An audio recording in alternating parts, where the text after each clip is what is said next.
Good morning, children. Today I will teach you gender and gender inequality. Lesson number 5, Civics. You see this story here. The boy is wanting to make tea for his father, but grandma refuses it, and she is telling that for making tea in the kitchen is the work of a sister and mother, not for him, because he is a boy. Now see, the gender is a social construct based on the socially and culturally prescribed roles that boys and girls are made to follow. Our families, community, and schools lays down different socially approved behaviors for boys and girls. As we grow into men and women, we keep imbibing these socially defined roles till they become an inseparable part of our identity. Society across the world make clear distinction between boys and girls from a very early age. Boys are generally to play given cars and balls, while girls are given dolls to play. Now, toys become an indirect ways of telling the children that they would have different roles to play in the society when they become men and women.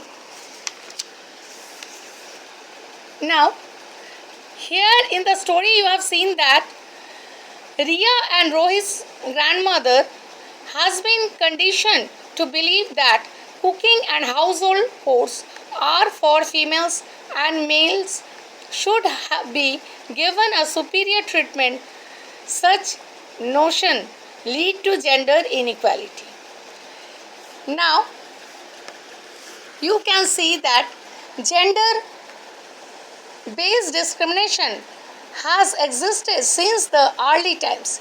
It probably was based on the difference in the kind of work they were able to do and the biological differences between them. Traditionally, men were the breadwinners and women were the caretakers. Under the influence of 19th century, social reformers like Raja Ram Mohan Roy, Ishwar Chandra Vidyasagar and Dayanand Saraswati, reformers were introduced to uplift the position of Indian women. In the 20th century, many social reform and movements supporting women's empowerment came into being. Women across the world demanded to be treated equally, to be given equal political rights, and to be given equal wages for the same work. Women's primary role as a caretaker and homemaker is one which is often not valued. One must realize that looking after a house and its inhabitants is indeed a very tough task. Washing clothing, mopping floors, etc., looking after children and their needs, all which consumes a lot of time and effort. A number of these tasks involve physical labor, bending, lifting, and carrying.